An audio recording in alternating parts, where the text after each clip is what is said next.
On souhaite ajouter ces deux fractions. Alors on voit tout de suite que elles n'ont pas le même dénominateur et donc ça pose problème parce qu'on ne peut pas ajouter des fractions si elles n'ont pas le même dénominateur. C'est la règle que l'on a vue qui s'écrit ici.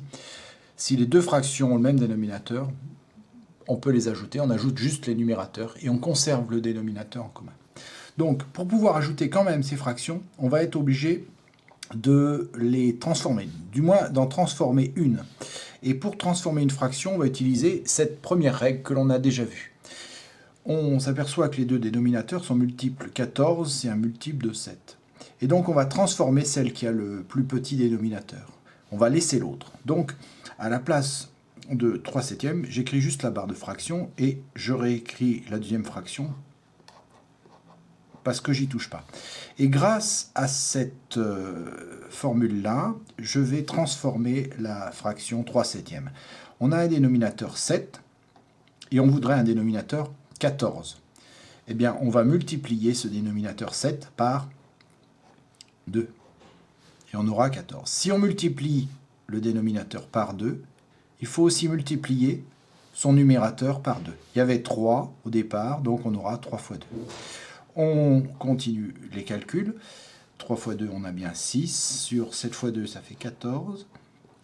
Et puis 5 sur 14, c'est la fraction qu'on n'a pas transformée. Mais là, on s'aperçoit que les deux fractions ont le même dénominateur. On va pouvoir utiliser cette règle numéro 2 qui dit qu'on ajoute les numérateurs, 6 plus 5, et on conserve le dénominateur qu'il y avait, c'est-à-dire 14.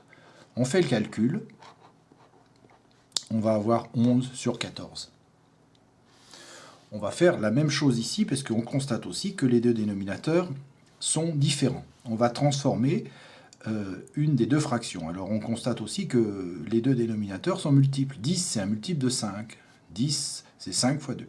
Donc on va transformer la fraction qui a le plus petit dénominateur. On laisse donc la première fraction. Alors je vais la réécrire. 3 dixièmes. Et on va transformer la deuxième fraction grâce à la propriété numéro 1. Alors, on veut passer d'un dénominateur qui est 5 à un dénominateur qui est 10. Donc, on va multiplier par 2. Donc, si on multiplie le dénominateur de cette fraction par 2, il faut multiplier son numérateur par 2. Au départ, j'avais 2. Je multiplie par 2. On fait le calcul. La première fraction n'a pas changé, 3 dixièmes. La deuxième fraction, elle a été transformée. Et maintenant, on peut l'écrire 2 fois 2, donc 4 dixièmes. Ici, les deux fractions ont le même dénominateur. On va pouvoir utiliser la règle numéro 2.